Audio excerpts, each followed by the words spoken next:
Welcome everybody to this Rotary Great Britain and Ireland webinar, Caring Together, Promoting Health and Wellbeing. Next. So this evening, we do not have chat enabled. This is a webinar, not a meeting, but you do have the ability to use the Q&As. So any questions that you have got, please put in Q&A and we will be putting them to the various speakers in 3 different lots during the session. The meeting is being recorded and will be made available on the Rotary Great Britain and Ireland's YouTube channel shortly. Next. So, I'm Janine Birtwistle and I'm the Rotary Great Britain and Ireland Humanitarian Service Specialist Team lead. What are we here for as a humanitarian service team? Rotary is about what happens by Rotarians locally and internationally. And here, as a specialist advisor team, we are providing support that adds value to Rotary clubs, their activities, and to the image of Rotary generally. And we believe that by doing so together in ways that enhance our relevance, visibility, and standing in our communities at every level, we will have people banging on the door to join us. But being relevant to today is really, really important. Next. What we need to remember is, what are we here for? What's Rotary's vision? And I'm sure you all go to bed at night reciting the vision statement. It's there on the top of the screen. For me, the key thing is actually to do it backwards. It starts with what we do ourselves and in our communities and across the globe. And there's also a word missing. It's about creating positive, lasting change. But we need to do that, and we need to be increasing our impact, expanding the reach, enhancing the engagement, and being flexible.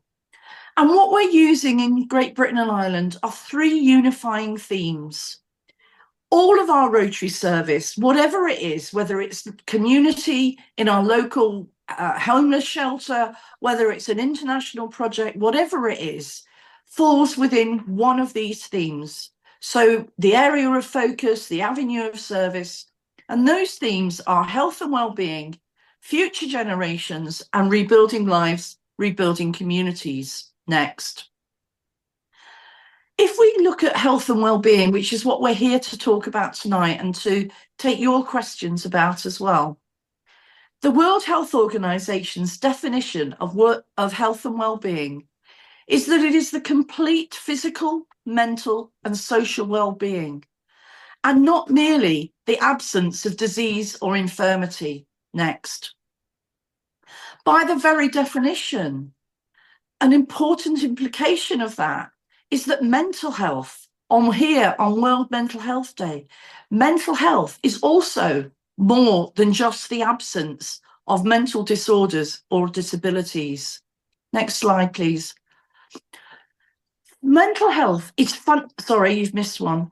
Mental health is fundamental to our collective and individual ability as humans to think, emote, interact with each other, earn a living, and enjoy life. The promotion, protection, and restoration of mental health is a vital concern for all of us, for ourselves, our families, our communities, and societies throughout the world. This programme, Next, will be talking about mental health and well-being. We will be covering various aspects. We've got some amazing speakers. They will be introduced as we go through. We've got 3 slots for Q&A. We're also talking about things that are happening out in our communities through Rotary activities. And we've got some around the physical side of it as well, for people with different abilities and disabilities. And we will also hear lots of other questions. But I want to hand over now to Darren Hands. Darren Hands is the lead for our Rotary Great Britain and Ireland Mental Health and Wellbeing team, very much part of that unifying theme of health and wellbeing. Darren, over to you, please. Thank you, Janine. Good evening, everyone. For those of you who don't know me, I'm a Rotarian based in the southwest of England. One thing I'm very keen to promote here tonight, like many of us in Rotary, I am not a mental health professional. I've got a mental health first aid course, which I've achieved, but I do not practice in mental health. I work in the education sector. But as Rotarians, we can all do something to help promote mental health awareness. I'm also a board member of Rotary Action Group for Mental Health Initiatives, which we'll be hearing more about later on. And since 2017, something I'll mention in a short while, I've been leading the Don't Bottle Up mental health awareness campaign.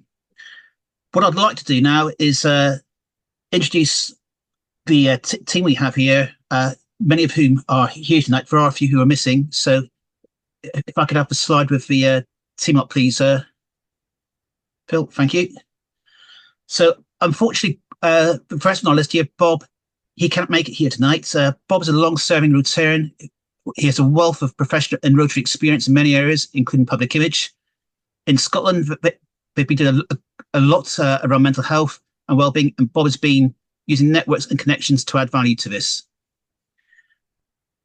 Brenda Parsons, likewise, unfortunately can't make it tonight. She is based in the southeast of England and Gibraltar district. I've been told if you snap her in half, you'd find Rotary service and other service at her core. She combines her talents and boundless energy to make a difference in many areas relevant to health and well-being. There's a particular interest in both young people and also dementia, so across the generations. Carol, again, cannot be with us tonight, but like the next person on the list, the three of us were behind the bipolar partnership, and I'd like to introduce Cheryl to just say a few words and introduce herself. So Cheryl. Hi, I'm really pleased this evening to be part of Darren's team. I was a head teacher and a director of education for many years, and I hope I bring to the team this experience of mental health, physical health and well-being of communities. As Darren has said, I was so keen for us to have the Bipolar UK partnership and also the Carers UK partnership, because I'm a carer for my husband. So I hopefully bring that dimension as well, working with people of all ages, mental health, physical health, and also from the caring perspective. Thank you. Thank you, Cheryl. And the next person I'd like to introduce is Cressida, who I believe is with us. Hi, everybody. I'm a Rotarian District Governor-elect in 1210, which is Shropshire, Staffordshire and the West Midlands. I'm a journalist, but for this, on this team, I'm a psychologist as well. And I'll be talking to you all about dementia in a little bit. It's my specialist area. I run a memory cafe, and I'm hoping that I can introduce you to the idea of supporting our communities and also our Rotarians themselves with dementia going into the future. Thank you. Thank you, Krista. The next person on our list, Gordon, again, unfortunately can't be with us tonight, but great assets to our team. So I'd like to move on next to James Carmichael. Hello, everyone. So I'm James Carmichael. I'm the Rotary Great Britain and Ireland polio specialist, a member of the special advisory team. And I'm here really because polio has a variety of effects that impact upon all of the factors we've mentioned before that are part and parcel of mental health and well-being. Many people in Britain are living with the consequences of polio, which has quite significant impact on their own mental health. And so it's important that those are part of the story. Thank you. Thank you, James. Next person doesn't really need any introduction because she's already done it really. Janine, do you want to say a few words? I think I've said enough, Darren. I will hand over to Karen, please, who's a member of the, not just this health and wellbeing team, mental health and wellbeing team, but also a member of the Rotary GB&I Specialist Advisor team for Humanitarian Service. Thank you, Karen. Thank you, Janine. So yes, as a member of that team, I'm delighted to be part of this this group. My interest in this topic, like Darren, I'm not a professional in this field, but I have done mental health first aid training. And my interest in this is how communities and hence also our Rotary clubs can work to make just small changes in our communities to make those communities more inclusive, supportive, and accessible to those that might have mental health problems or might consider themselves to be neurodivergent. Thank you. And finally, but by no means least, Nan McCready. Nan. Hi, I'm Nan McCready. I'm past district governor, past president. I'm very keen on this particular team, but my concern is more internal. I mean, I think it's very good what we do with communities, but Rotarians are very good at helping others in need, particularly with practical and physical needs. However, there are many Rotarians who are suffering with mental health issues, mental needs, maybe loneliness, grief, isolation, stress, and we're not so good at helping them. Usually they will put on a brave face, a mask, we all do it, and pretend everything is okay. Because we don't like to pry, we accept them at face value. That's why I'm quite pleased that Darren's Don't Bottle It Up has turned into, how are you really? So let's ask that question, how are you really? And listen to the answer. Thank you. Thank you very much, Nan, and to the team. What you're already starting to do is amazing. And for those of you that are listening today, any ideas, any successes, any challenges that you'd like us to be aware of, not just around the mental health and well-being. This is very much about the unifying theme of health and well-being in its totality. Please reach out to us. You will be getting a follow-up email from today, which will have links to various things talked about, as well as the email addresses for both Darren and myself. So if you can take that slide down now, Phil, we can actually, I will introduce you to our very own Gordon McAnally. He needs no introduction. Gordon was going to be with us live, but unfortunately he is now actually in the midst of a Rotary Foundation trustee meeting in Evanston, but he has taken the time out to talk to us for this event in particular. You will recall that it was his presidential initiative on prioritising mental health. We also are aware that for many years, Rotary, in all sorts of ways, has been helping with health and well-being.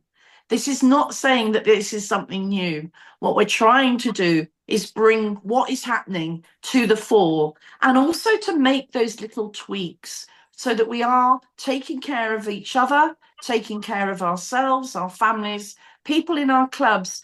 And just one thing on the dementia, and all other things, don't forget, it's not just the people themselves, it's the families, the carers, the community around them. So without any further ado, Phil, could you please play the video from Gordon McAnally, our immediate past RI president and past Rotary president of Great Britain and Ireland, or Rotary chair at that time. Thank you. Good evening.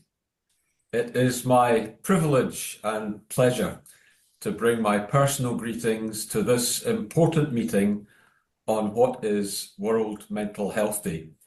And in doing so, to pay tribute to Rotary and Great Britain and Ireland Humanitarian Service Specialist Advisor team for having the foresight to form the Mental Health and Wellbeing team, which is being introduced to you this evening. I'm delighted that mental health and well-being remains such an important part of what we do in Rotary. When I first asked the Rotary world to throw a spotlight on the matter more than 18 months ago at the International Assembly in Orlando, Florida, I had no idea of the tsunami of support it would create in every corner of the world. I knew, and I think we all knew, we would not solve the challenge of mental health and well-being in the course of 12 months, And of course, that was proven to be the case. That is why I was delighted when President Stephanie allowed us to continue spotlighting the challenge into this Rotary year, and this meeting is such an important part of that. In all honesty, I think mental health and well-being will become part of Rotary's DNA into the future. You're going to hear from some wonderful speakers this evening. I will not name them all, but I am particularly thrilled that we're going to hear from Rita Agrawal, whose Wellness in a Box was one of the most impactful mental health and well-being initiatives I saw last year. Rita is a worthy recipient of the 2023-24 Rotary People of Action Champions of Impact Award, and she has been an inspiration to many, myself included. When we talk about mental health and well-being, we need to be careful and compassionate in the words that we choose and give people space and understanding. But just because this topic can be difficult, it doesn't mean we should avoid it. The fact is, there are many people who believe that mental health is all about illness and weakness, but nothing could be further from the truth. Yes, there are some mental health conditions that are diagnosable diseases, and it's wonderful how treatable all of them have become in recent years. But mental health and well-being is about much, much more than that. It's about people finding meaning, connection, purpose, understanding, and resilience. And sometimes it's just simply having someone to talk to about the everyday challenges in life. Many people build this kind of resilience through religious faith, others by working together in common purpose to help our fellow human beings face difficulties and thrive. Still others find those connections by working with professionals in therapy, conducted either in person or increasingly these days online. And many people strengthen their mental health and well-being by building deep personal connections with family, with friends, and with loved ones that allow for vulnerability, where, as you will hear from Darren later, we freely ask the question, not simply, how are you, but how are you really? That is a question we need to be prepared to ask each other as well as those outside of Rotary. If we are to continue to create hope in the world, we need to take care of ourselves and of our fellow members of Rotary. If we do not do that, and if we do not ensure our own personal well-being, we will never be able to serve those who need us. In the course of this meeting, you will hear many great speakers address just how to take care of yourself and your physical and mental well-being. Please take full advantage of their knowledge and expertise. When it comes to the specific matter of mental health, sadly, we do not place a high priority on dealing with it in today's society. Although things are improving slightly, there remains a strong cultural stigma against discussing mental health. And there are still some parts of the world where it's not even permitted to discuss it. Over the past year and more, we have proved that Rotary, because of its global reach, is uniquely positioned to help change that. We are fighting the stigma. We are raising awareness of mental health needs. And we are taking a leadership role in expanding access to mental health care. The good news is we are not ploughing a lone furrow on this effort. The Rotary Action Group for Mental Health Initiatives has been focused on these kinds of issues for several years now. And it has shown great leadership as we continue to build awareness. Rotary clubs around the world already have numerous mental health focused projects. And I'm delighted that here in Great Britain and Ireland, we are leading the way for Rotary in the mental health space in so many ways, with some of the initiatives you will hear of later.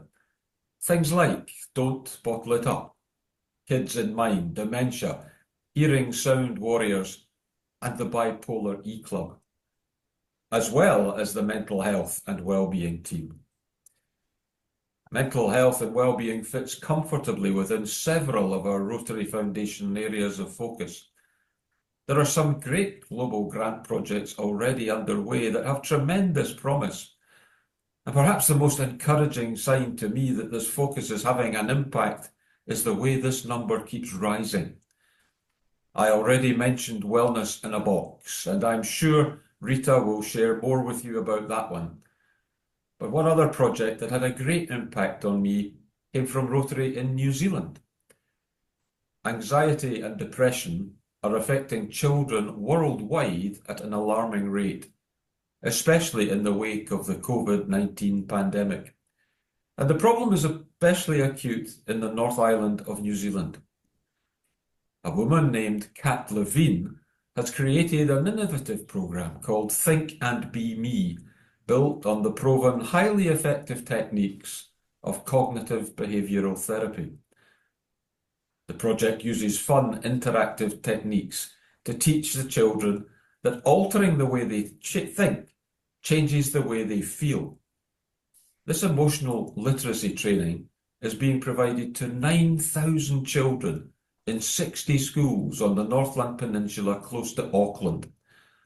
I was thrilled to meet Kat Levine in June when I visited New Zealand, and to be able to watch as she delivered one of her sessions to a group of primary school children, and to see how even in that short time, the effect it had on them.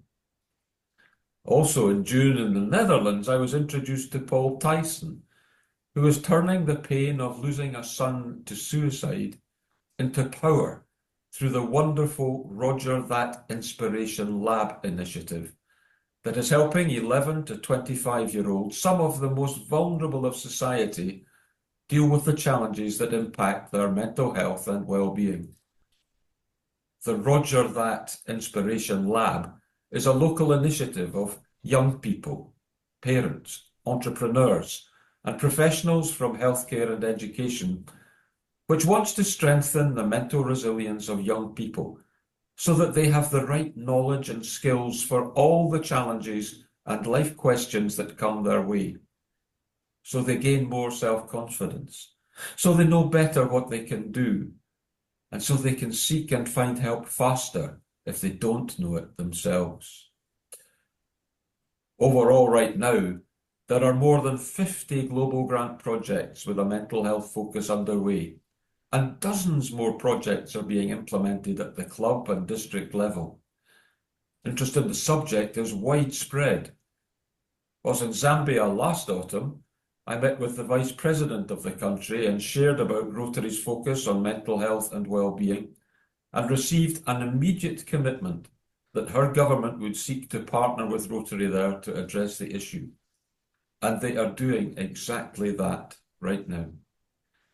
In Rome, I had the opportunity to share about it with the Pope, and he was quick to endorse the focus and recognise the need for action. As I said a few minutes ago, I have never seen a focus so widely and openly embraced. This is the moment. This is the time. And, as I have already said, this will be no one-year wonder. Enjoy this evening's meeting, and thank you once again for your interest in the topic of mental health and well-being. Thank you too for helping create hope in the world. Because never forget, that is the magic of Rotary. Have a great evening. That was some powerful stuff there from Gordon. As Ginny mentioned earlier on, it was a shame that he wasn't able to be with us in person tonight, but it's great that so many Rotarians around the world have really embraced one of his themes from last year, and that we're carrying on with it. Now, Gordon did mention a project which I'm heavily involved with.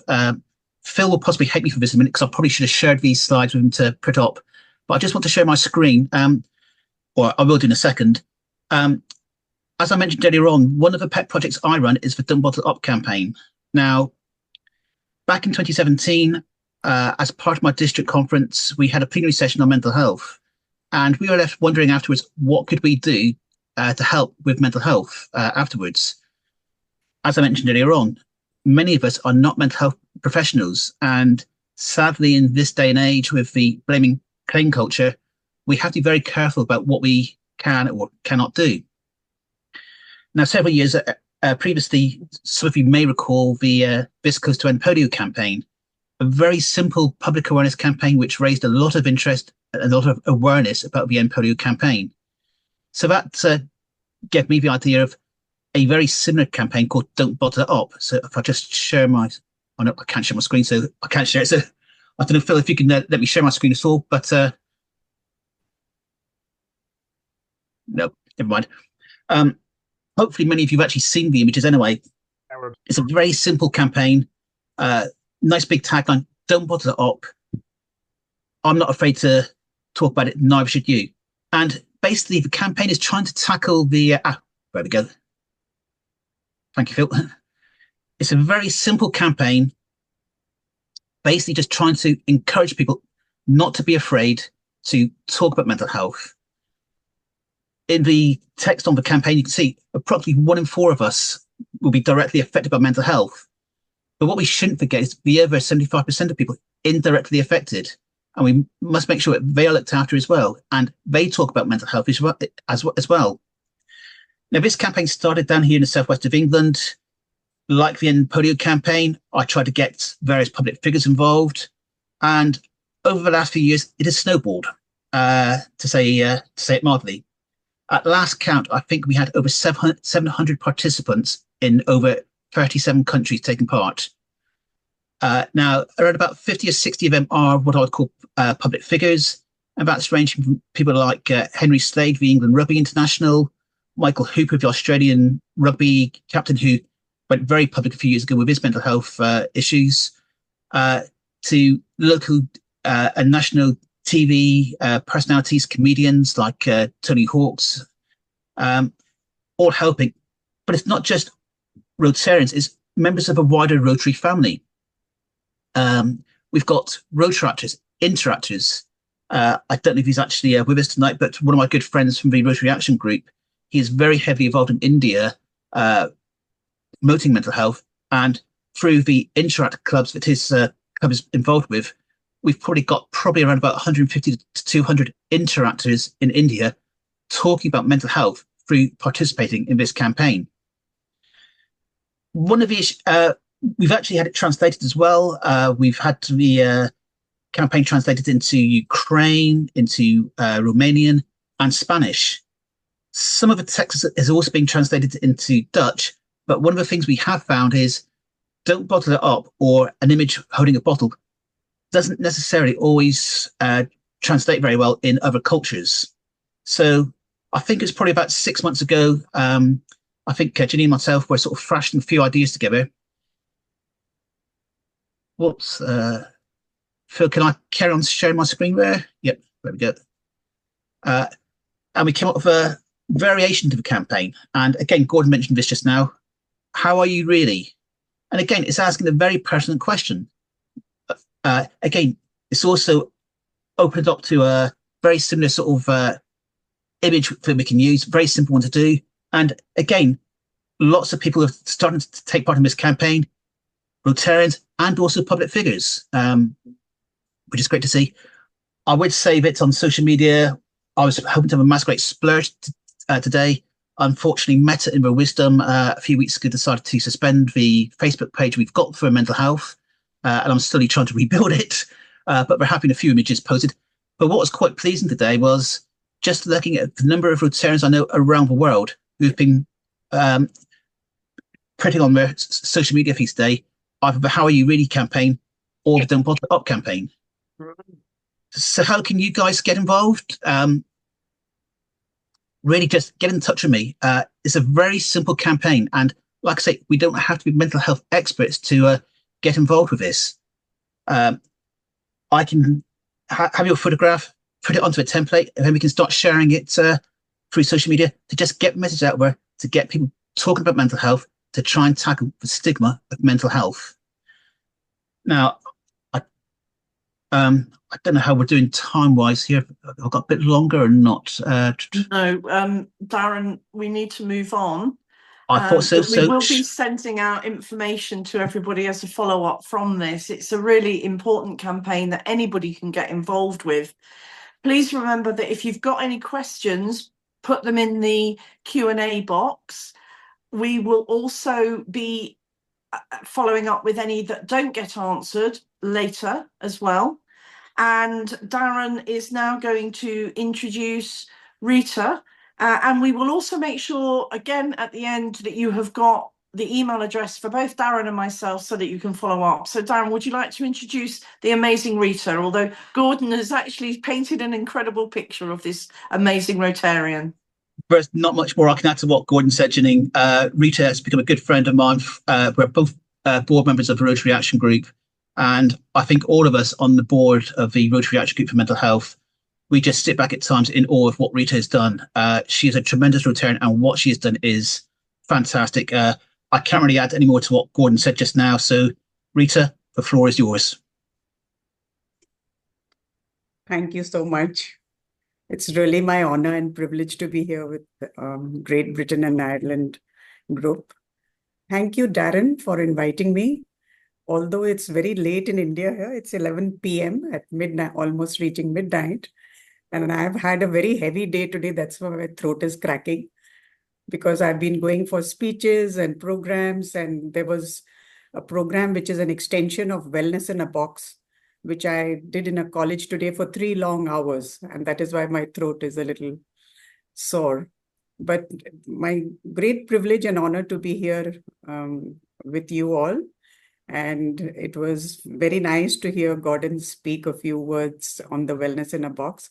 So this is one of the projects which we have been doing in India, in the schools.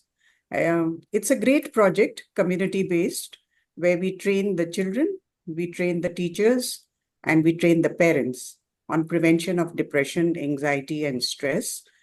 And it's a grant in aid project. It's a global grant.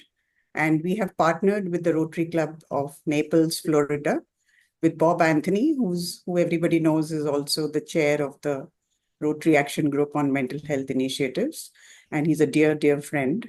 And with this global grant project, we were able to do wonderful work in the 5 schools in my city, which is central India. It's called Nagpur. Maybe you have not heard about it before. So we also put together a lot of things. Actually, it's a very comprehensive project. It's not a simple project. Besides training the teachers and the parents and the 8th standard children in prevention of depression, we also put a psychologist in place for 2 long years in all the 5 schools.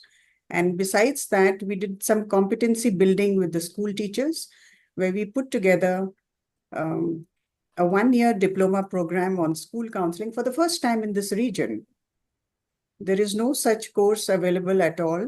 And we train the teachers. This makes the project more sustainable, because when we move out from the schools, eventually, the teachers would take over the counseling. And considering the stigma, we know that schools do not employ a counselor or do not employ a psychologist for whatever reasons, even though the government of India makes it mandatory for schools to have a psychologist on board. We do not know why they don't employ them in schools. So we train the teachers in a 1-year school counseling diploma program so that they take over the work of the counselor. So a parent would not hesitate to go to a psychologist, and the teacher counselor would take over the work. Now, the second phase of this Wellness in a Box is what I just did today. It's called the Peer Leadership Development Program, which is training children, whether they are school children or college students. We are training them in peer support systems. So we develop peer volunteers. And it's going beautifully because we've made it very simple. We first choose the children to opt for this course. They have to volunteer for this program. And then we train them in 3 basic skills, just 3, which are known as the essential skills in counseling. And they are the very beautiful helping skills. One is active listening. People do not know how to listen. And we teach them how to listen with your head and your heart, and listen to what is said and listen to what is not said. And listen not only to the thoughts expressed, but listen to the emotions which are expressed. What is the person feeling? And besides that, the second component is empathy. So people understand sympathy, but people do not understand empathy and how it translates into practical behavior. And the third component is non-judgmental attitude, which is so very important because we are very quick to judge people. Oh, you're fat, you're thin, you're tall, you're short, you're stout, you're dark, you're fair, you belong to this particular community or that community. You must be feeling like this. So the judgment, the biases, the prejudices that people have in their minds is just not easy to tackle. But we put it very simply and we made them practice, and we teach them the skills in very practical ways and say, okay, this is what you have to do. So, and we feel these, because this program has been going on now, this is the 6th program we have done, and we are choosing schools and colleges where we can train the interactors and rotaractors in this peer leadership development program, with focusing on these 3 essential skills. And I plan to do it even within my Rotary Club. I have spoken to my president and I've told her we'll do it for all the parents who have younger kids at home or even teenagers at home, because parents do not listen. We all know that there is an intergenerational gap. There is an intergenerational conflict going on. The children don't listen to parents. Parents don't listen to children. It's as simple as that. So we train the parents as to how to listen to your child, how not to judge. Do not give your opinions, just listen and have empathy for the child, because your child lives in a different age than you. This is a technological age, and the impact of that is very different from what you have undergone in your generation. So this is the type of work I've been engaged in for the last 4 years. It has been very stressful, but wonderful. And we have a very good team going in our club who have been supporting me, and we are doing well with this. And I would be happy to answer any questions. Thank you very much, Rita. But I mean, that is just incredible to hear. And many, many congratulations on being honoured as one of the recipients of the People of Action Champion of Impact Awards. I can understand why. We have several questions. I'd like to put one to you first, actually. This programme that you've talked about with the active listening, empathy and non-judgmental attitude, is that actually something that we could adapt to put onto the Rotary Learning Centre for all of us? Because I think that actually applies to many of us within Rotary as well, and in our clubs. I'm so glad you said this, because this is what we are teaching them, is a language of respect, language of dignity, language of peace. Do not offend. Listen, do not pass judgments and opinion, and do not get into any angry exchange or verbal exchange. So it talks of a lot of respect and peace and democratic values. And thank you so much for saying that. I'd love to do it. Well, I hope that happens, Rita, because I think that would be very helpful. I would certainly be very interested in taking that course myself.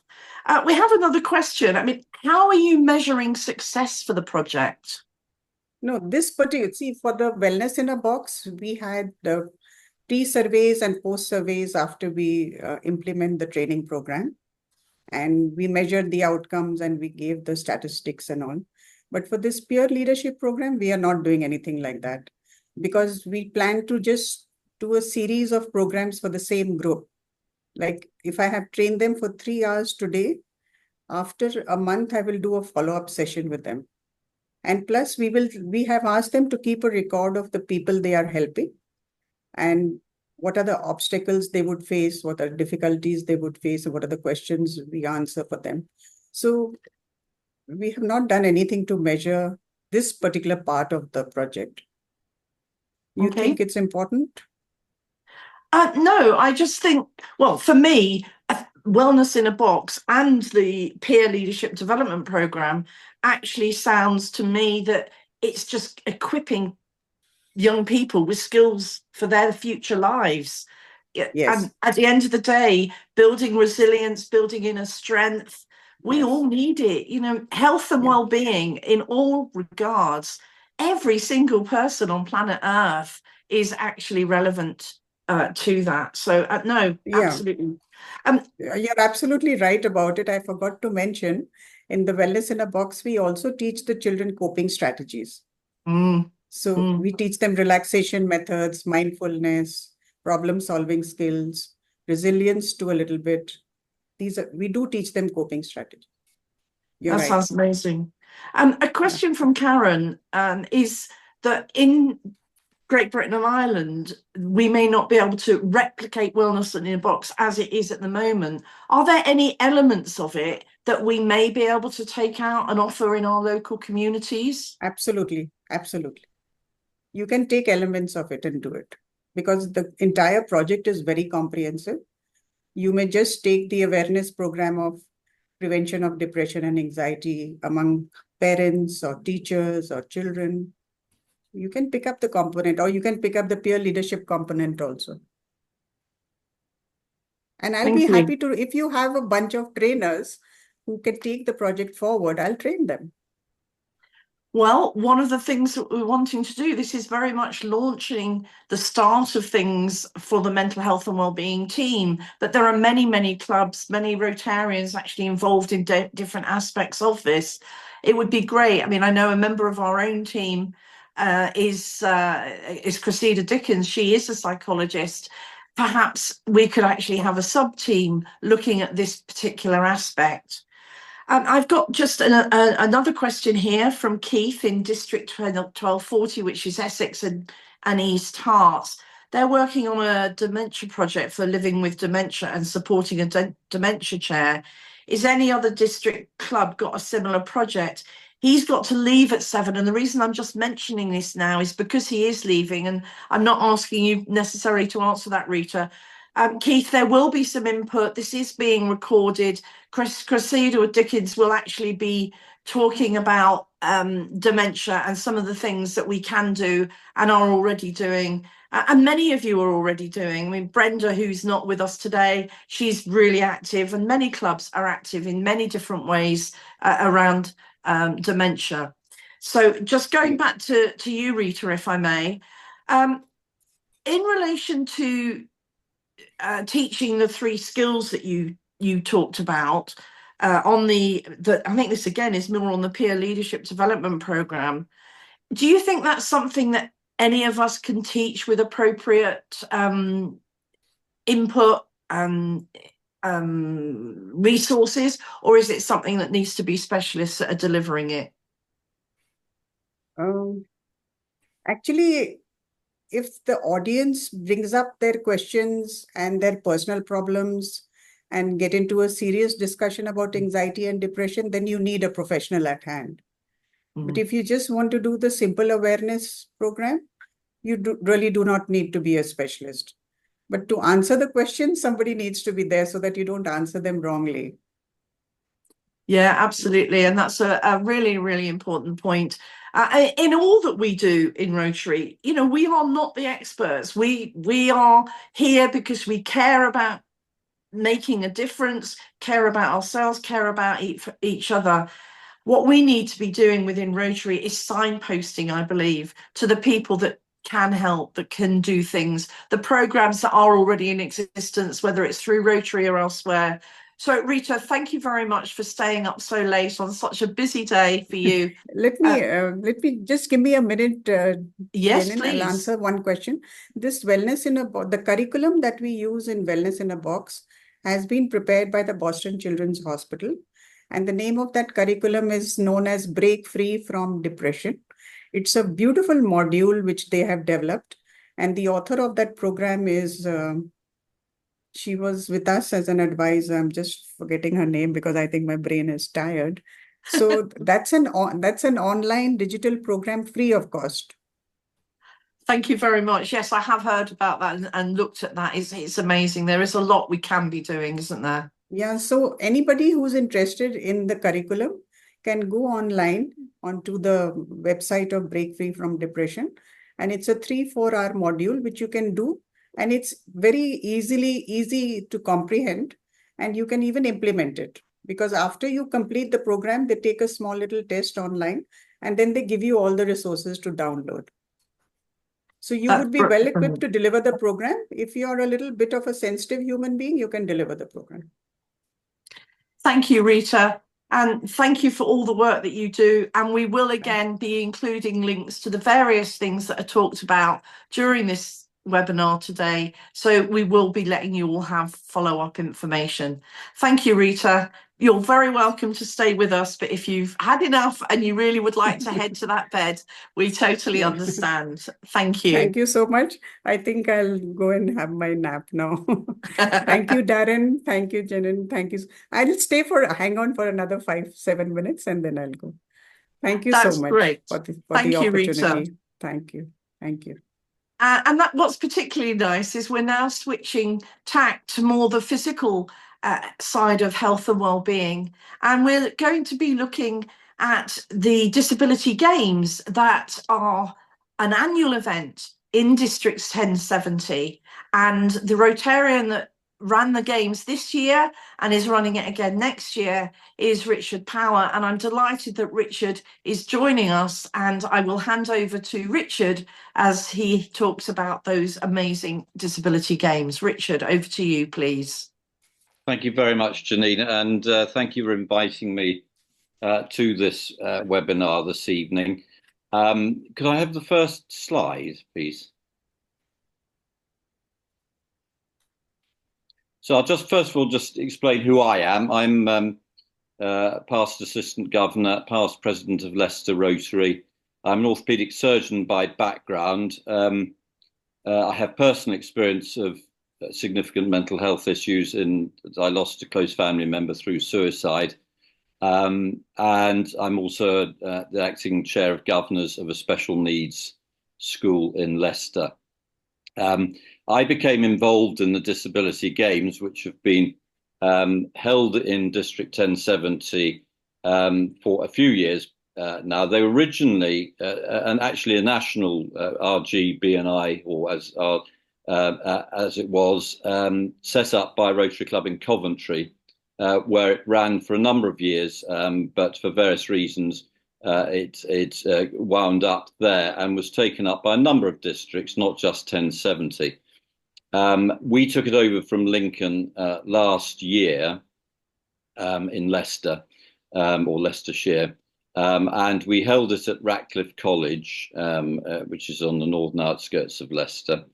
I think the beauty about the disability games is that they bring together a very varied group of people who are very disadvantaged in life for all sorts of reasons, for a day of enjoyment. This isn't, yes, they're called the Disability Games, but this isn't the Paralympics.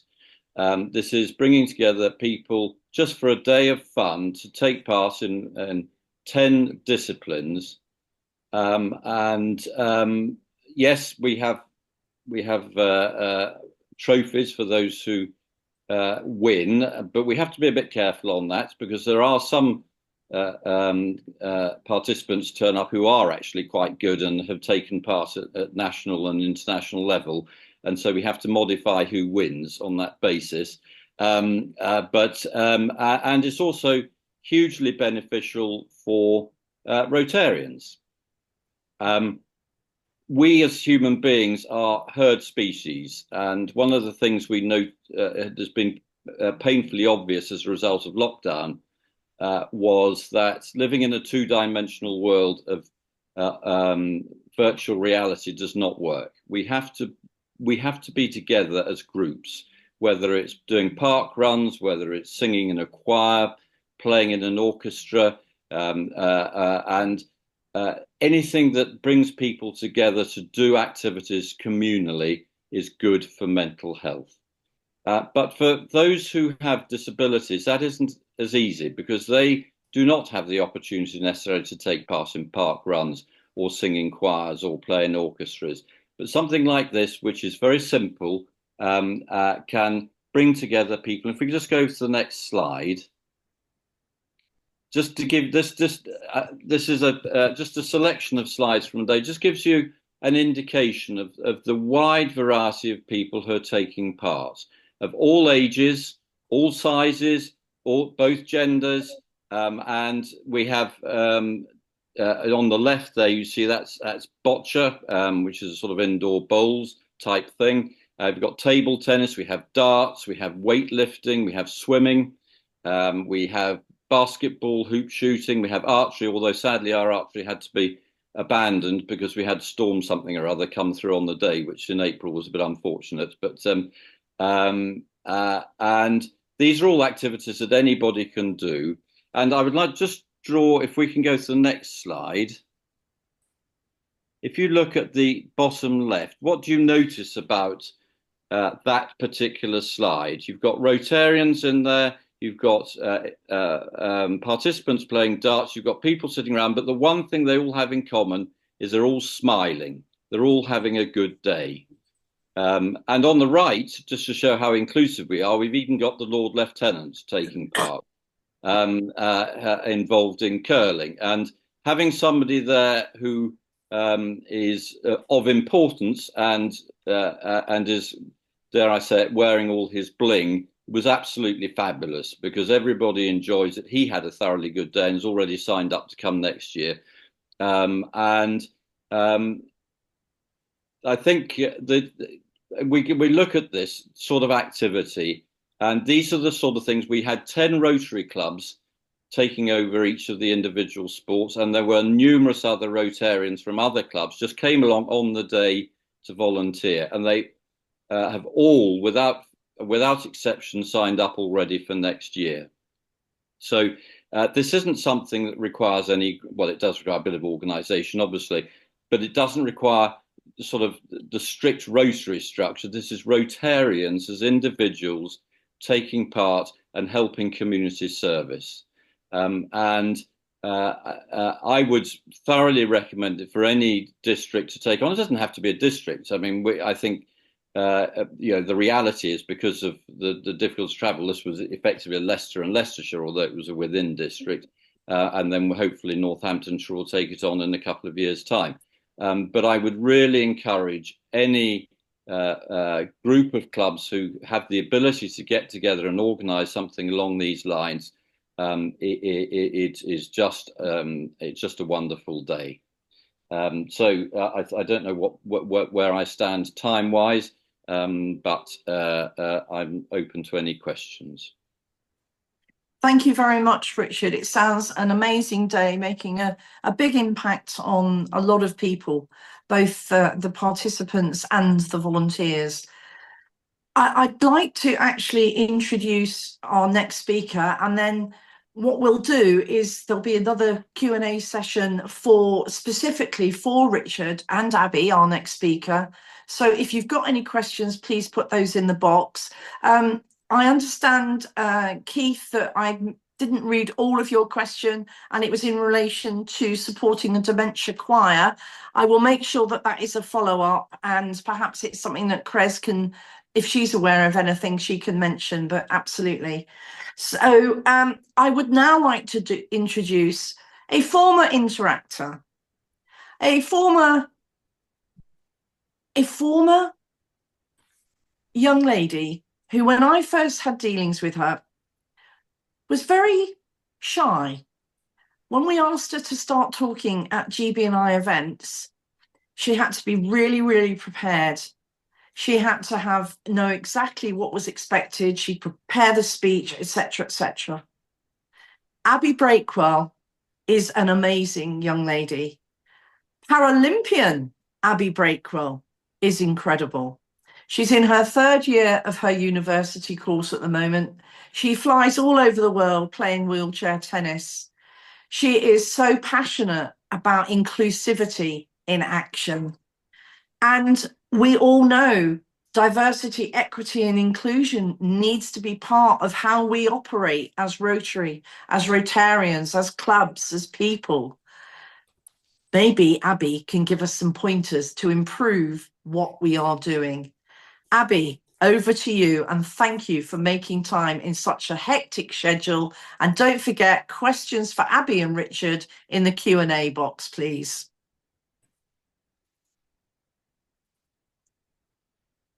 Hi, good evening, everyone. My name is Abby Breakwell. Actually, today is the actual anniversary of me being in Rotary for 7 years. So this has come at a very good timing.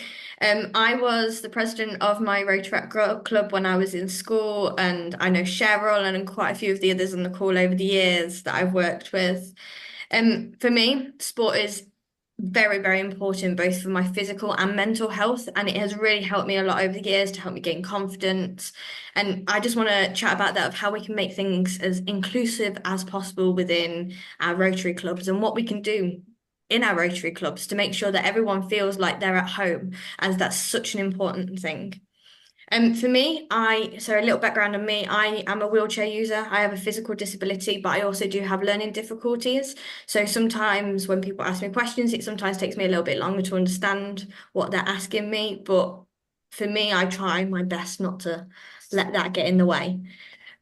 So one of the things I want to discuss is, what are the different types of disabilities? We've already spoken a lot about what we can do for people with disabilities, but what is a disability? So a disability can be either a hearing impairment, where you struggle to hear. You could have a sight impairment, also known as VI, visual impairment. There's also physical impairments, and there's also a mental health impairment, and that's also known as LD. So for me, one of the main things a lot of people ask is, how do I make this as inclusive as possible? Just ask them. If you know somebody who has a disability and you're not sure how to help them, ask them. The majority of people with disabilities will not get offended, because actually they know you're trying to help them. And sometimes they might not need the help, and that they're coping just fine. And sometimes they may be too afraid or not want to say that they do need help. So a couple of the things that I've seen over the years that has actually been like a general thing for clubs. So like Rotary meetings, for example, is the building accessible? I've been invited to Rotary clubs before, and we've got there and gone, oh, there's 5 steps to get into the front door, but there's no ramp. There's no fire exits. There's no lift. And it can make you feel a bit isolated and on your own, because it's hard to get into the building. So then you have your independence taken away because someone's having to carry you up the stairs. So just simple things like that. The other thing is, do you have a disabled toilet? Not every building does. And actually, is it big enough for a wheelchair to get through? Some buildings will have it labelled as a disabled toilet, but you can't actually get a wheelchair in there, which is very different to what you would expect. But as a wheelchair user, it is something that you have to think about. For people who are hard of hearing or are deaf, when you're doing a conference, do you need a British Sign Language interpreter? Sometimes people who are deaf don't know how to sign, and that's fine, that's not an issue. But actually give them the option. Do they need somebody who can interpret things? And if you are doing an e-club, can you put subtitles on? So actually, on this webinar at the minute, if you press CC hidden captions, if you click on that, it will give you subtitles for this entire meeting. So if you are struggling to keep up with what people are saying, or you just can't hear as well, you can actually read what's being said as well. Same for videos. Any videos that have been put on social media or sent out to people, can you put subtitles on them? I mean, you may not be amazing at technology, but there are a lot of people out there as well that know how to do it. And even if you just Google it, how do I add subtitles, it comes up straight away on Google of how to do it. Zoom meetings with subtitles, same sort of thing. Also, if you're giving out leaflets and papers, just a little idea to think about. Can you make the paper larger with the writing larger, so people with visual impairments can read the paperwork so it's a little bit larger? For myself, I have dyslexia and I also have dyspraxia. So actually for me, having paper that is blue with black writing is the best way for me to make the words less jumbled up. So just simple things like that. You don't have to do it for everybody, but ask them, would it make it anybody easier if I print it on a different coloured paper or make the writing bigger? for people who suffer not just from learning difficulties, but anxiety as well. Sometimes, like myself, when I was younger, knowing what's happening can really help reduce anxiety because you know what's going to happen. So at the start of this meeting, we went through who's talking when we're going to get questions and answers, and it really helps put people at ease. So actually, before meetings, can you send out an agenda? So people know what's going to be coming. Do you know what's going to happen? Another thing that I like to do, especially so in my final year of sports therapy clinic, when we send an email out just to remind them that there is a session, I send a picture of myself, who I am, and what my role is. Purely for the fact then they know who they're looking for when they want to talk to someone. They know what their role is, they know what their job is. They understand who to go to for what. And that even somebody as a new member might not know who to go to for what help if they want to set up an amazing project. And that's one of the really important things. I think another important thing is just to be open-minded. Put out forward, no question is stupid. And if you are worried about saying the wrong thing or offending anyone, making anyone feel uncomfortable, the only way you're going to be able to learn and make other people feel comfortable sometimes is by asking those difficult questions.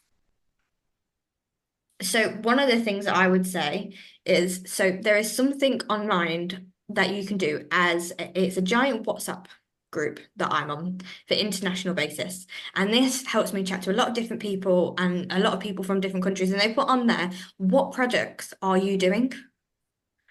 And if you're traveling to that country and you want to get involved, you can just contact them going, oh, I'm heading there for a holiday. Can I come and join?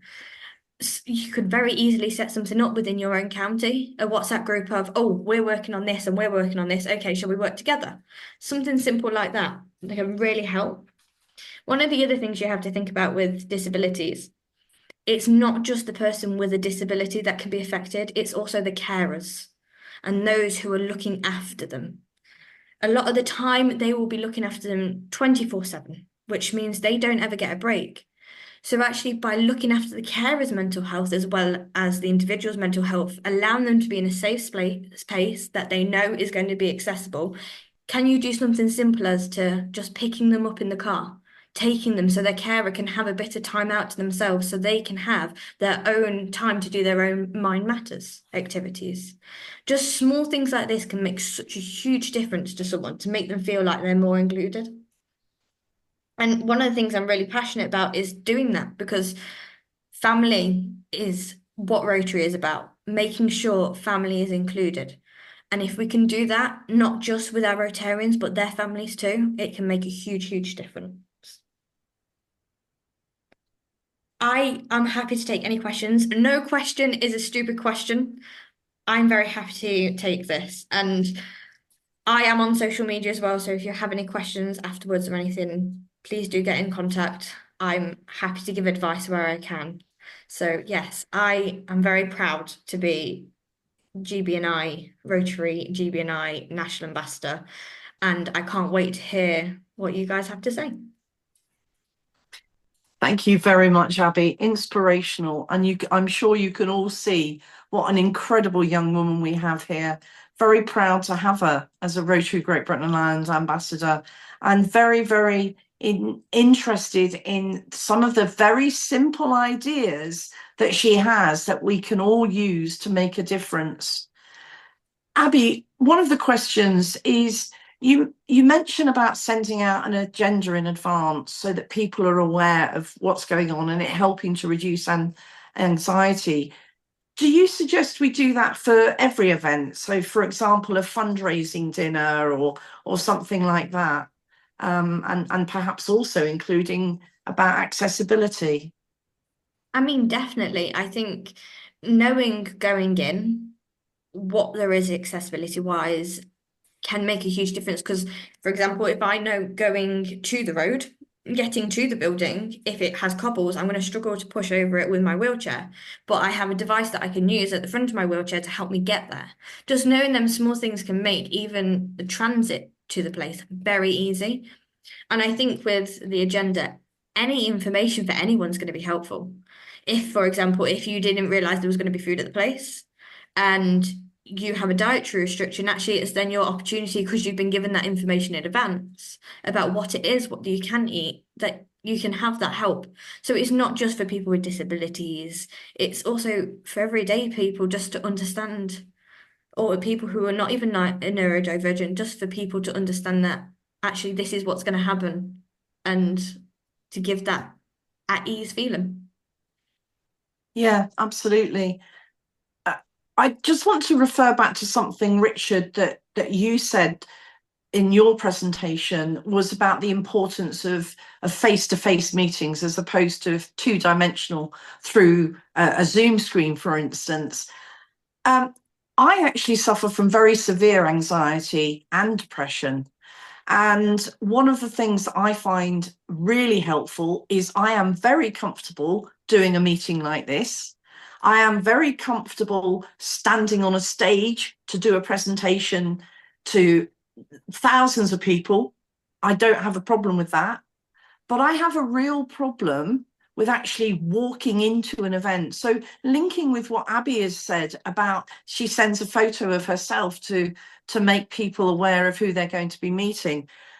Richard, in relation to the disability games, what sort of provision do you make for, so people know what they're coming to, and what they make, any access requirements or any special needs requirements, etc., in advance? Well, first of all, we make an assumption that we are going to have wheelchair participants. So and it's a secondary school. We have full wheelchair access, and we actually went around specifically looking at the various elements of the venue to see where we would need access. And in fact, we built our own ramp to get into the gym so that we could get wheelchairs in there, which was actually built by some Rotarians. So yes, that was obviously fundamental to these games. In terms of the sort of pre information, and everybody gets an idea of the program beforehand, and the participants all come with team managers, so that they're not. Or I mean, although it is open to individuals, the reality is that people come as groups. The participants come as groups with a manager, and they get briefed when they arrive as to the order of the events, etc., etc. So we try and keep everybody as informed as possible. That said, it is organised chaos because the reality of the situation is we've got participants doing 2 or 3 events. They don't just do one event. And when you have something like our archery cancelled, which was the most popular event, suddenly we've got 80 participants looking to do other things, and so. But that's part of the fun of it. It's trying to find everybody, and I mean, I genuinely did not detect any degree of anxiety amongst any of the participants. Many of them have been before, so they obviously know what they're coming to do anyway. So, but and also we have volunteers all scattered around who are Rotarians who are there to say, "Oh, what, you looking for the swimming or whatever?" So they're signposters, if you like. So we do our level best to make everybody feel as at ease as possible throughout the day. Thank you very much, Richard. Really interesting. Would you be open to anybody after this event reaching out to you if they're interested in doing something or working collaboratively on expanding what they're already doing in relation to something like your disability games? Well, absolutely. I mean, I'm no expert in it. I'm like, no, none of us are. But I have I suppose because of my background and everything else, I have a certain organisational abilities, which is probably why I got involved, and also I have links with the special needs schools. So, but no, I'm more than happy to offer what little knowledge I have, okay. And I really would. It's not the template's fairly straightforward. It just needs, you need to have our core team. It's only about 3 or 4 of us in the core team to keep the whole thing going. In fact, in many ways, the smaller the better, because then everybody knows what they're doing. And then we have a wider group of of volunteers who we bring in to nearer the day. But it's fantastic because, and the other beauty about disability groups is that there are plenty of databases where we can access those groups. So getting enough people together, and we had 120 participants this time, but it's the first time we've done it. So hopefully we will be up nearer 200 next time once the word's out there. Thank you very much, Richard. Abby, coming back to you, please. First of all, it's not so much a question, but a comment. Congratulating you on everything that you do with your work, Abby, from Rotary International District 3291 in Kolkata.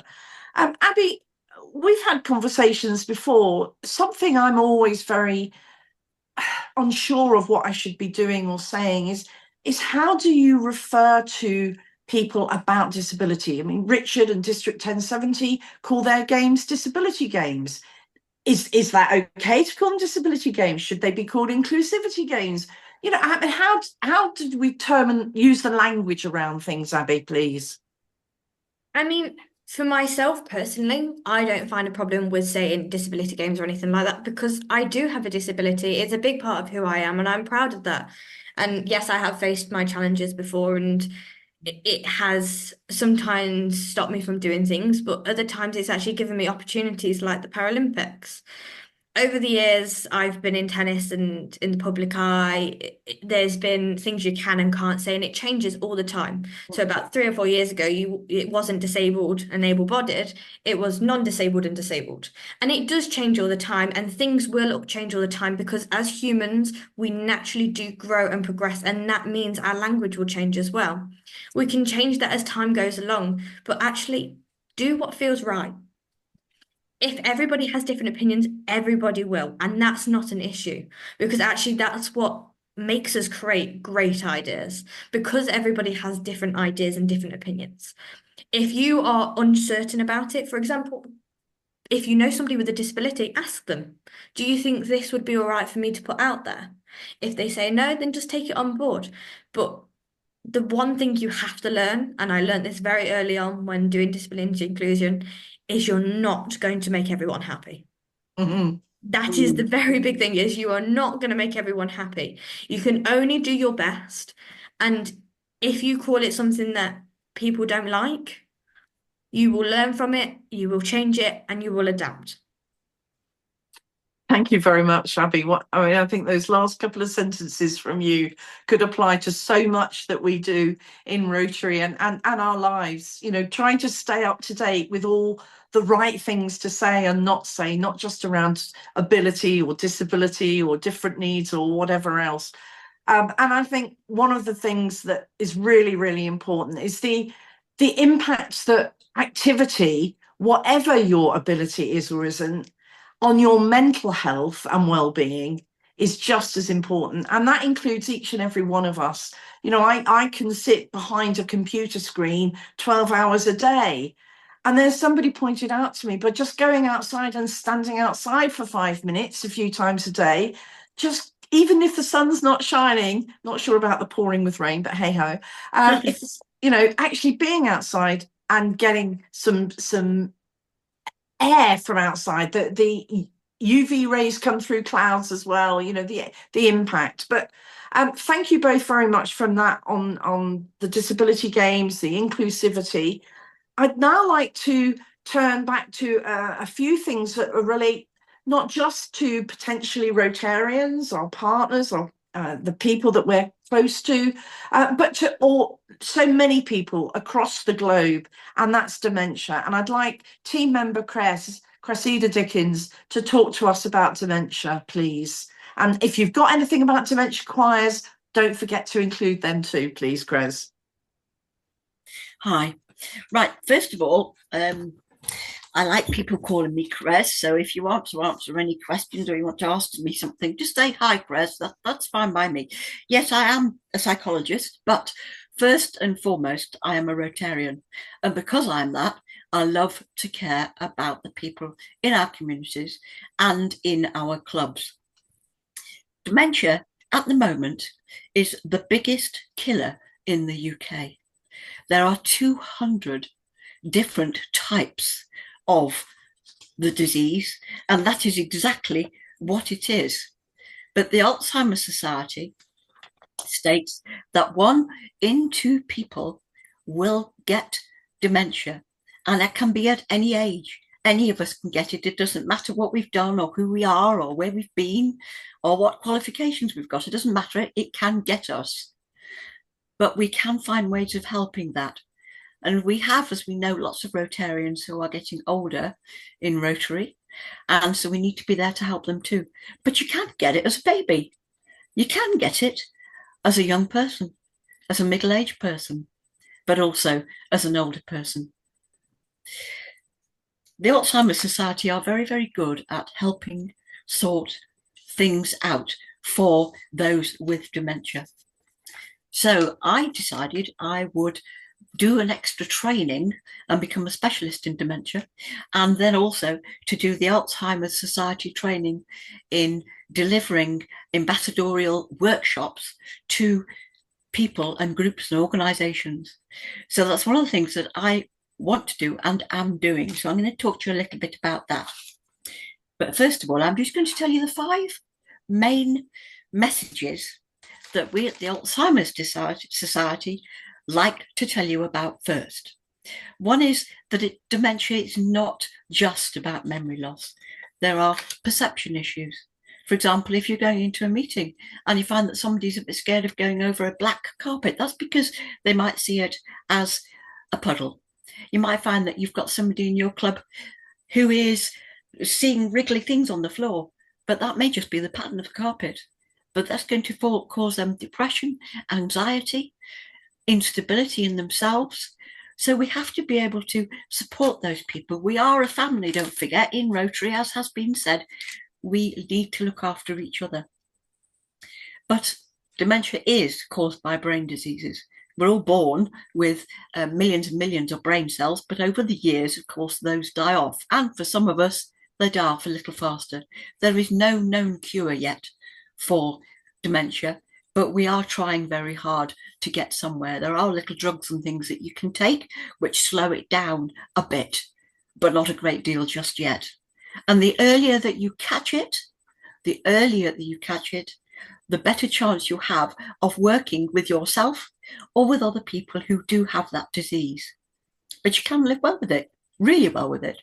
And I'll tell you about that in a minute, about the memory cafes that we have. But there is more to the person than the dementia. They're still a human being. They're still a person. They've still got personality. If they can't remember your name, it doesn't matter. Smile, be gentle, be kind. They still see you as a human being. We won't forget that, and you will not forget that they have humanity in themselves too. And they can be quite upset about it too. So that's okay. That's okay. But it's not a normal part of aging. So if you find somebody in your clubs who is getting older and they are showing signs of potential dementia, then mention it to their partners and spouses. But don't forget, their partners and spouses will know probably more about them than anybody, because they're the ones who will be looking after them. And that is really hard to do too. So we have to be out there to support them. So what can we do? First of all, we must hold together as Rotarians across the country, maybe even have a WhatsApp group to support each other, groups to sort memory cafes out, to support our communities out, and to support those clubs where they do have people with dementia. So in the clubs, for example, if you have anybody who's got dementia, then talk to somebody in the Alzheimer's Society. Come to me. I'll help with anything pertaining to dementia and can quite easily post you in the right direction for people in your area that will help.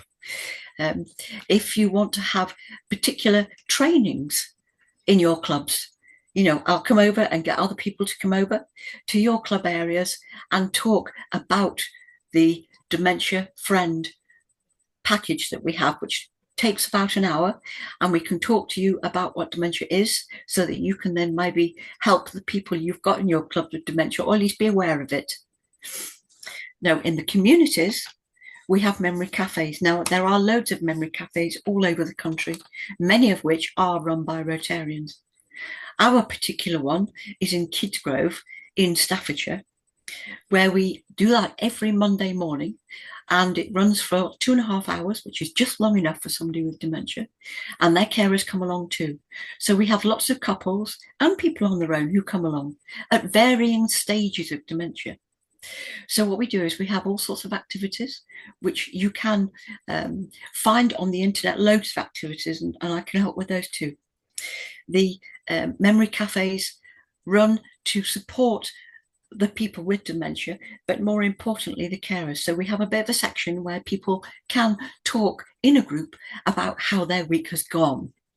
Then we take these people out. We have trips. So for example, last week we had a trip to a restaurant in a school where we got the Rotary kids and the Interact groups of kids to come along and have a chat and be part of it. We can go out into the communities and talk to those Rotary kids and Interact kids in the community, and Rotaractors too, to get them involved, get them to understand what dementia is. And then that's good. Now, as far as the dementia choir is concerned, there is a main one in Nottingham, run by Vicky Clure. She's the main well-known TV personality who's there with it, and she's in Nottingham. They're on Facebook if you look at just the dementia choir, and they will tell you how you can book them. They're not expensive, and they will also give you tips about how to run a dementia choir. If you even just put it in Google search bar, Google's great, isn't it? You can put it in the search bar and you can get all sorts of things up on that, and the dementia choirs are one of those things. You can go along and get yourselves, which we did, to collaborate with things like the town council for grants. Use their buildings to get yourselves a room where you can do this. Get yourself a grant, a district grant. That's a very useful way of getting funds together. We had funds from the town council and from our Rotary Club to set up so we could buy various things in, puzzles and jigsaw puzzles and old newspapers for reminiscence groups, reminiscence boxes, old films, all sorts of things that we do at the Memory Cafe. And by talking to other Rotarians too, you're keeping them in the loop. 1 in 2 people are going to get it. That's an extraordinary figure. And we've got to make sure we look after those people closest to us and those people in the community. But collaborating and networking are absolutely crucial to this. So we need to get set up right across the country so we all know who we are, who needs help, who can help us, who our clubs are that are doing these projects so that we can all help with them, chat about them, get support from each other. That is the main thing that we need to do. And this dementia training and awareness session that we can offer through the Alzheimer's Society to people in clubs is also very, very important to do, because it'll give you a chance to understand what dementia is, all the perception side of things, the way people stop recognizing others' faces, how they stop knowing who you are. And that is terribly distressing, but also talking and having fun and enjoying. And even if your memory's gone, you still have the emotional side. You never, ever lose your emotions. So if you find somebody is very depressed, there may be something in their life that is causing that depression. Not just that they've got dementia, but there may be something else. They may get irritable or grouchy. With any of the forms of dementia, you can get this. And so we can help them with that. So thank you so much, Chris. And that is really all from me on that. Thank you. And don't forget, folks, that there are actually 2 organisations very much about Rotary. There's the Action Group for Alzheimer's and Dementia, the Rotary Action Group. And here in Great Britain and Ireland, there's REPOD, Rotarians Easing Problems of Dementia. We'll move swiftly on, please, to James Carmichael, friendlily known as Jim, talking about health and wellbeing and polio survivors. Thank you. And don't forget to put your Q&As in the box, please. Jim. Hello, everyone. So, first of all, you will all be aware of the fact that we're coming rapidly towards another important day in the calendar, which is World Polio Day on the 24th of October. That's a day that we celebrate and mark the work that's been done by Rotary and others towards eradicating polio. But it's also a day that perhaps we should remember that there are many people living with the consequences of polio. So I can tell you, in Britain, there's approximately 40,000 people who are living with the long-term effects of polio. And those 40,000 people, and that's probably an underestimate because the area is not well researched, we do face significant challenges and problems. And I say we because I had polio myself. As a person ages with polio, a number of physical problems can re-emerge and difficulties in their lives can be quite complex. It's also important to remember, however, that it wasn't until about the mid-1960s that parents were allowed to have full access to children in hospital wards. So in other words, those of us who had polio in an earlier period would have been significantly isolated from parents and family. And that isolation has its own psychological consequences. Some people with polio were in hospital for up to 5 years with the condition. And that was 5 years in which they had very little or no contact with parents and family. And the weight of that has a long-term effect on people's personality and on their mental health and well-being. More than that, when one ages somewhat with the condition, a number of other complexities arise, and there's a secondary effect of polio, or what's sometimes called post-polio syndrome. And that's a neurological problem based on the simple fact that the virus itself damages parts of the brain and the central nervous system. That damage is permanent. It can't be cured or treated in any way. So when other problems begin to emerge, there are no treatments. There are no cure. There's no a support for this. The only advice that medical people can give for people in my position with post-polio issues is to try and pace yourself, to try and rest as much as possible. But essentially, we are facing a position where we have a long-term neurological condition which will continue to degenerate and get worse. It's a one-way trip for people with the long-term effects of polio. A one-way trip for which there is no cure, no treatment, and very little support. The reality is that many GPs, most GPs these days, in fact, are not really aware of the implications of polio and are not really very understanding of people who are living with the condition. The British Polio Fellowship did a survey recently in which they asked the simple question of their members, were they ever offered counselling or help to support their mental health issues associated with polio. And I can tell you that 90% of their respondents said they'd never been offered any kind of mental health support. As it happens, by accident, by coincidence, my father also had polio. And I can tell you that it had significant consequences for his mental health. He was a very angry man, if I can put it that way, because it was never discussed, never opened out about it, never addressed the issue of his own disability and what that meant to him. And that's not untypical. Many people with disability refuse to really talk about it or share or open up about it. And that's very unhealthy for a mental health perspective. And I'm going to say that every community across the country, every Rotary club will have somebody in their community who is a polio survivor. Reaching out to those individuals, involving them in activities, and bringing some social contact can be enormously helpful. One of the things that happens with polio survivors as they age is that their environment closes down, their circle of activity shrinks, and their ability to get out and about and be involved in things diminishes.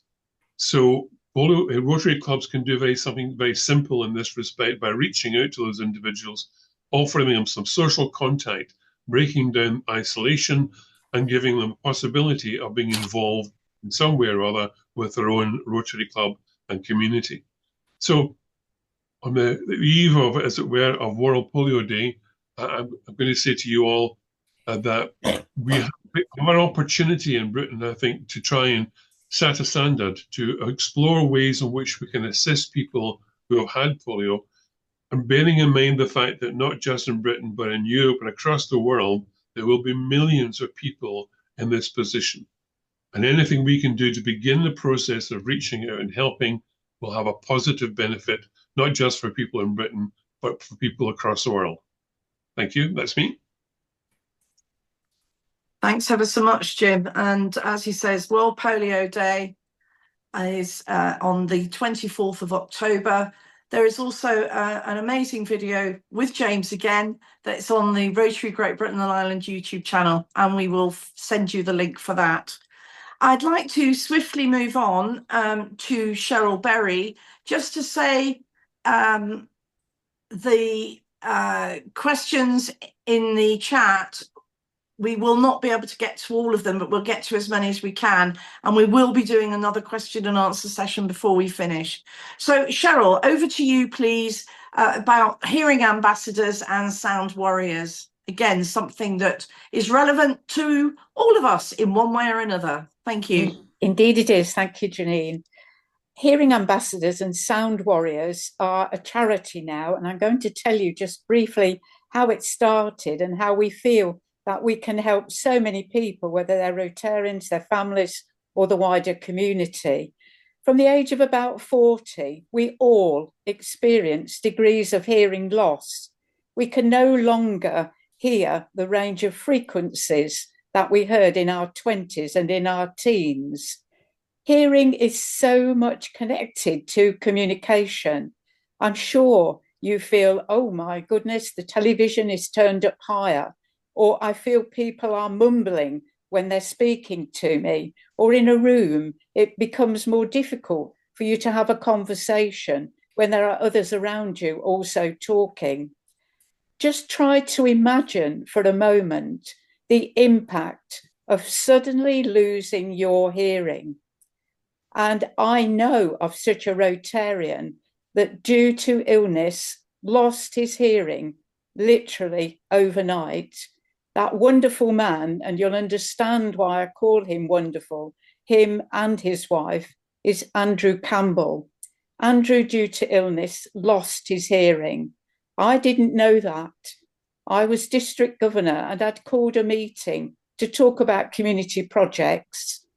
At the end of the meeting, I went over to chat to people, and I went to Andrew and his wife, Jill, and it was obvious. Jill looked very unhappy. Andrew looked angry. And quite honestly, I understand why. I'd been talking away merrily, and I'd been in a position where he could not see my face clearly. Therefore, he couldn't lip read me. So the whole of this meeting, where Andrew could have shared his brilliant projects, I had not enabled him to do so. I apologised. I felt mortified. And I said, we must do something about this. Andrew, Jill, please work with me so that we never ever be in a position again where somebody like you wonderful Rotarians, could not participate. So from that small beginning, we got together a group in our District 1220, the Midlands. We called ourselves Hearing Ambassadors. We weren't experts, but we brought together information to help anybody, be it Rotarian, be it the club, be it the community, to access information from the specialists. It became a charity. Please do have a look, hearingambassadors.org. There's sections on practically everything that you could wish to find, and it's updated regularly. Andrew and Jill, as I called them, wonderful. They go everywhere doing talks. Andrew can identify, he can empathise. We've had that word so often this evening. He can empathise with those who've lost their hearing. Jill, as his wife, can empathise with family members, knowing how it's frustrating sometimes to help those you love. From that, we became more proactive, hence the Sound Warriors. Sound Warriors is what I call a junior arm of Hearing Ambassadors. It is deliberately proactive, deliberately trying to prevent hearing loss. They say you never know what you've got until you've lost it. And our young people, with their extra loud pop concerts, with their hearing and lots of sound things that they do, are damaging their hearing, often irreparably. So our junior wing, Sound Warriors, we work with them. We try to go into lots of schools, youth groups, etc. And we worked with Derby University and with the Derby Theatre School for the Deaf. And we've done plays, we've done videos. The most moving thing was when we did a play, and some of them in the audience were people who could only sign, and they were doing thank you, and I love it. And it was a very, very moving moment to know we were communicating and learning with those young people. The Sound Warriors, they've got their own logo. It looks very much like a Star Wars one to me, but the youngsters feel it identifies with what they want to do. Our latest project, which we hope you'll help us with, is dance music. A lot of dance schools that for young people have very, very loud music. And we're working with those dance teachers to make them aware of the decibel range that they should be using or shouldn't be using. Because in any way we can, we want to be practical. So go onto our website, encourage young people as well to be part of Sound Warriors. I'm sure together we can prevent hearing loss, and I'm convinced together that Rotarians can play a key part in enabling those people with any degree of hearing loss to feel part of it. Never ever be in a position that I was that evening, where I really could not imagine how awful for Andrew to have a whole evening not being able to understand a thing. So thank you for this opportunity, Janine, and I'm very, very proud to be part of your health and wellbeing team. Thank you. Thanks ever so much, Cheryl. Some amazing work there, some great hints and tips, and the resources on the website are amazing. And there was also a recent article, fairly recent article in Rotary magazine, and I will include a link in the follow-up material. Moving swiftly onwards, and I would like to introduce Steve Boyce. This is in relation to bipolar. Rotary Great Britain and Ireland has recently renewed its partnership for a third year with Bipolar UK. But actually, it's about how can we turn this into Rotary action, not just around the partnership, but actually so much more. I'm going to shut up and I'm going to hand you over to Steve Boyce, a member of the Bipolar E-Club, a group that is open to anyone affected by bipolar anywhere in the world. Steve, thank you for joining us, and over to you. Thank you, Janine, and thank you, Darren, for your invitation, and thank you very much for that introduction. And I just want to, on the title slide, where it says open to anyone affected by bipolar, I just want to qualify the word affected. That can either be directly or you're a loved one, or it's something you have a particular interest in. For myself, my name is Steve Boyce. I have been, unlike Abby, who had 7 years, I've just celebrated my first birthday. So I'm a very new Rotarian, I think, relative to many others on this call. And probably just slightly older than that, only by a month or two, is the Bipolar E-Club, which was chartered by Gordon McAnally at the end of the summer last year. So as it says, we're affiliated with District 1145 in England, but we're open to anyone around the world.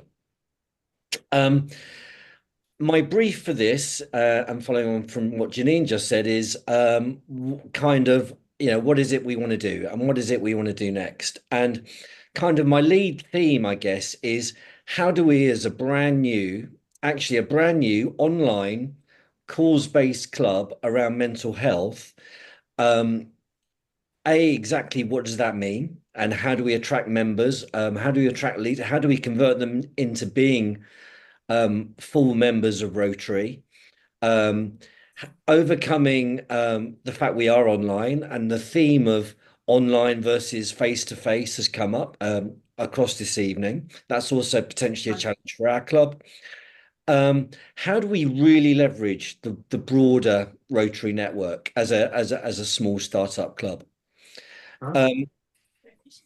And I guess what I would like to reference is we did some lovely work, or some planning work over the summer in 2 planning sessions, which were brilliantly facilitated by just recent district governor Anne-Marie von Bochoven, who's going to kill me for that pronunciation. And we had 8 wonderful projects or themes around which we came out of around 60 or 70 smaller projects. However, our hopes and aspirations and our planning are massively bigger than our capability right now to follow through on them. Anyway, that said, oh yeah, just one of them, one of the key ones is our purpose. Now, it's probably fair to say our purpose is still a bit of a work in progress. But a wonderful broad one might be to make the world a better place for people affected directly and indirectly by bipolar diagnosis. Oh, and I should add, I have lived experience of that diagnosis. So coming out of that was, defining our purpose. How do we increase our membership nationally and internationally? A massive project all by itself is communications. So we're just about to launch our website using the Rotary template. How do we manage our whole social media? Again, taking into considerations the sensitivities of not only our direct audience, but the audience in this country, but of course the audience globally, potential audience. We're also looking at one of our members has got real expertise in training and accreditation. So is there an opportunity for us to round our particular topic and our subject, and actually might link to something we heard from Rita around those 3 wonderful skills she outlined? Can we leverage the learning network? I've forgotten the name for the Rotary Learning Centre. How can we piggyback some wonderful tools there to perhaps realise what we want to happen there? The topic of diversity, equity, and inclusion has come up a little bit today, and I think that's an enormous opportunity for our club, and obviously for bipolar, and bipolar is a subset of mental health. For mental health as a subset of DEI, I think we could play a really important and interesting role there. We were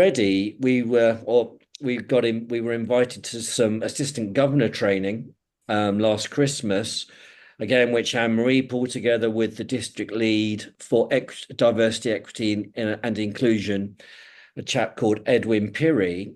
And the topic that I presented on was words matter, which, as anybody associated with probably any of the topics today and anything to do with mental health is enormous. But of course, mental health, not everybody has a different perception, awareness, knowledge of what that is. Some people are quite open to talking about it. Some people aren't, whether it's themselves directly or people that they know have been affected by it. And I'm now thinking of Darren's original presentation today, around, or how are you all? How are you really? And anyway, I opened that because, again, I wasn't quite sure. How do I open, that topic from my perspective on words matter? And I just said, I just asked everyone in the room to say, what do you understand by the word woke? Now, without getting too controversial, I got 15 different answers. None of those answers were important or mattered in and of themselves. It was to highlight, and of course, much more directly, if you use potentially triggering words around mental health, that actually the words we use and really do matter, and how they land on people really matter, and therefore to create a more inclusive environment.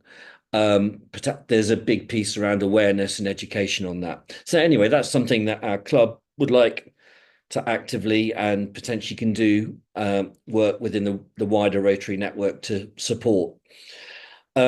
Hopefully Abby is still on the call. I'm a keen tennis player, and I did actually reach out, and I'm a member of the LTA, which are the governing tennis body within the UK, they have partnered with a charity called Sport in Mind, and they've who are funding, and they're funding quite a bit of work with them. And Sport in Mind work directly, including tennis, obviously, to working with people with mental health conditions, and I think potentially quite serious mental health conditions.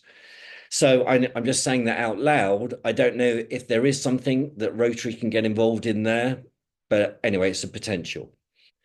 I've also, and I think this is a huge benefit of Rotary, and it's not just about mental health, about what Rotary offers people with, well, like myself, with a mental health background, is that I actually completed the Positive Peace introduction on the Learning Centre. And that opened, and that was really interesting to find out what positive peace was versus negative peace. And then it started to inquire, what is it around us as a global society and our language about how we are with each other and our language around mental health, and how can might that contribute towards the work that Rotary is doing under the peace umbrella. So I did reach out to somebody there, and I've been put in touch with a couple of people, and I think it is a real thing under the positive peace and the peace work that Rotary are doing, that mental health in different parts of the world, and how society looks at it and talks about it, is something that, again, where we could potentially have a role to play. So Thank you, Steve. And that's kind of, yeah, there you go. That's me. Some really, really interesting points there that Steve has raised, some really interesting questions. I'm very much involved with the Institute of Economics and Peace. I'm a Rotary Peace Ambassador around that activity. And I believe that we could be doing so much more in all of our Rotary service using the positive principles of peace, the 8 positive peace pillars from the IEP. Thank you very much for that, Steve. We will be following up with everything following this. One of the things that I now want to introduce is in relation to Rotary Children's Fun Day. That will be happening 11th of June 2025 with a new supporting organisation, Kids in Mind. Part of that is linked to the Rotary Christmas toy boxes, where we're trying to provide a toy box for every single child who lives in a domestic abuse refuge in the UK at Christmas time. Each box costs £25. It contains toys, brand new toys, to the approximate value of £80. And I will be sending out the link. We are looking for donations. There's likely to be in excess of 5,500 children living in refuge. Gordon Moles is a Rotarian. He's a member of the Mental Health and Wellbeing team, and he is one of the 3 founders of this new UK charity, Kids in Mind. And we have a short video from Gordon. Thank you.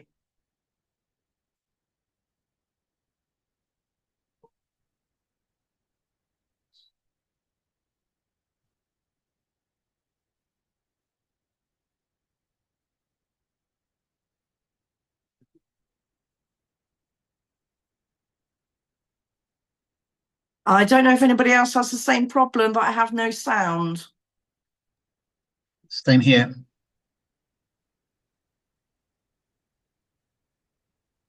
Same here. Okay, Phil. Either are we able to restart it, or we will send it out as a standalone link afterwards.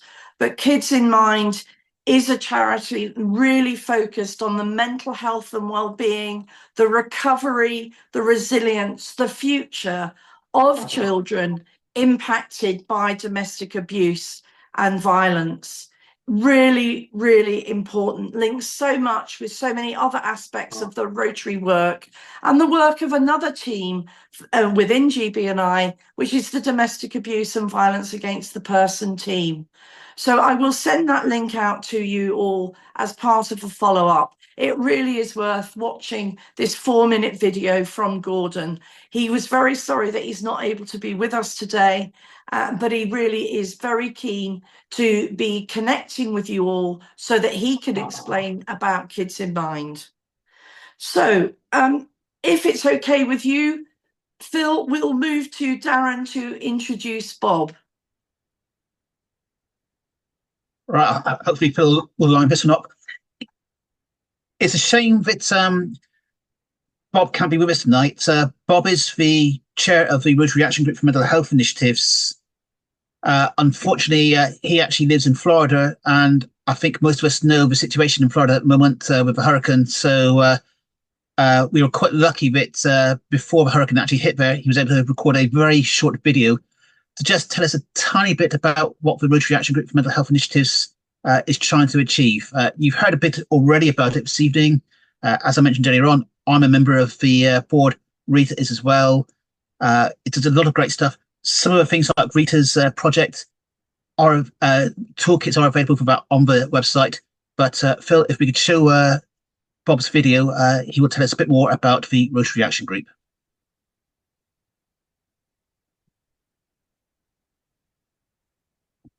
And we do know that the quality of this video is not great, but under the circumstances that he recorded it for us at the 11th hour, we're very grateful. Well, hello. Thank you so much, Darren. I wish I was doing this live with you, but there are some challenges that require my attention. One of them is outside my window.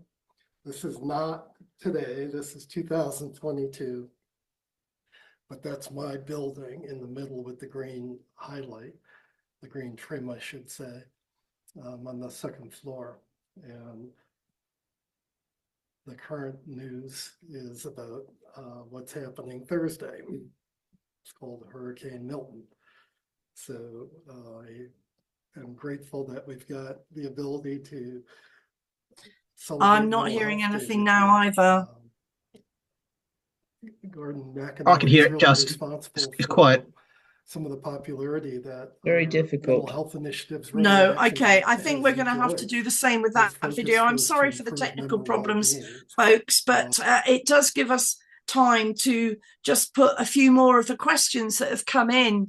And also, one of the comments is from Gary Dancer, who is one of our direct members. Please don't forget, we are looking for volunteers to get involved in all sorts of things. We are going to be looking for volunteers to support what we're doing at GB&I. But the important thing is what you are doing in your communities, locally and internationally. We all know that it is difficult to get people to help.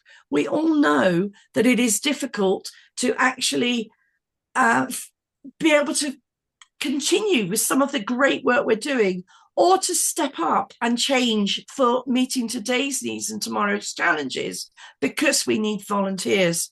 So Gary, thank you very much for mentioning that you are a Dementia Friend Champion, and be happy to help out with training for members. There are lots of people out there, direct members, corporate members, existing members, family and friends, community people. Get involved with helping and volunteering. One of the things we can do now actually is play that video from Kids in Mind. So I would like to do that if we can, and then we'll just come back to a couple of questions before we close, and we tell you how we would like you to follow up with us and work with us collaboratively.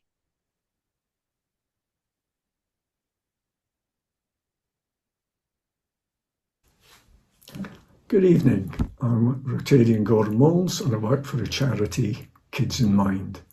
Kids in Mind is a volunteer-led charity that is providing mental health and well-being support to children that escape serious domestic violence. So we'll stop that there, if we may, and I would like to just put a couple of further questions. Jim, I'd like to come back to you, please, in relation to polio, and a question about how's the best way to reach out to find who the polio survivors are, and how can we get them involved? You know, I know we've got a number of Rotarians who are polio survivors, but then there are others that want to get involved, and maybe it's doing things through e-clubs, for instance. So, Jim, what are your thoughts on that, please? Well, in the first case, there are plans underway to form an e-club for polio survivors. Okay, I've got your volume really low as well. Could people just confirm if they can hear Jim clearly or not? We seem to be having some time. I can hear fine. Okay. Well, do you want me to? Well, speaking up won't help, I don't think. So, there is a plans in train, as it were, to form an e-club for polio survivors, which I think is a very positive development. But it's also the case that there are existing networks like the British Polio Fellowship, which is very active and has lots of local branches that are easily contactable and discovered in a locality. But there are also other simple things. It's estimated that every doctor's surgery across the UK will have between 2 and 6 people who are polio survivors. Putting up a message in a doctor's surgery, if you get a poster up or something of that nature with contact details, could be another way of reaching out to them. Polio survivors tend to be, I don't know how to simplify this, but they tend to be very proactive as far as they're able to be proactive. One might describe them collectively as being driven, as a way of describing them, so to speak. They tend to be people who have been in their lives very active in their communities. But the limitations of their condition can impose restrictions on that. So other simple things can be done, like, for example, a befriending scheme. Because of the limitations imposed by loss of muscle mass and loss of mobility, simple things that offering help with, as we mentioned before in discussions about people with disabilities, offering help with transport, offering help with helping people to get around can be a major benefit to people with polio issues. But also just contacting them, reaching out and having a chat, because again, the isolation that can be imposed as your horizons shrink, someone reaching out and contacting them and talking to them about the situation can be hugely beneficial from a mental health perspective. There are people in communities right across the country in this position, and I would like to see Rotary doing more, extending its support to people who have had polio, not only the End Polio Now campaign, but thinking about the longer term consequences. As I said, I think Britain could be forging the way here, because there are millions of people across Europe and many millions across the world who will have to live with the long-term effects of polio. If we can start the ball rolling in Britain in terms of reaching out to them and involving them with Rotary activities and Rotary clubs, we could set a standard that other people in the world could learn from. Thank you very much, Jim. Some great ideas there. We are coming up to the end of the session for today. We will be following up, as I've said several times now, afterwards. Thank you very much for all of you for participating. What we would ask you to do is we know that there is so much happening out there. What we are not very good at within Rotary is telling each other about it. Please, if there's anything that you are doing around mental health and well-being, around all aspects of health and well-being, please reach out to Darren. His email address is up there. My email address is up there. We would love to hear from you. If you've got things that you think we should be sharing, let us know about it. If you are in GB&I, have you used the Impact Portal yet? Again, I'd be very happy to talk to you about that very, very briefly offline. The Impact Portal is something that's partway through being developed. We're looking for you to put in there info on your service projects and activities where you are needing volunteers. Once we've got that fully populated, it will also ultimately be available to the public to volunteer and be part of. But there are lots of opportunities for being part of it to help us collaborate and have a bigger impact by sharing expertise, sharing our talents and skills. Phil Dyer, who has been our wizard on the text this evening, thank you for what you do. But Phil is also a specialist advisor team lead alongside myself.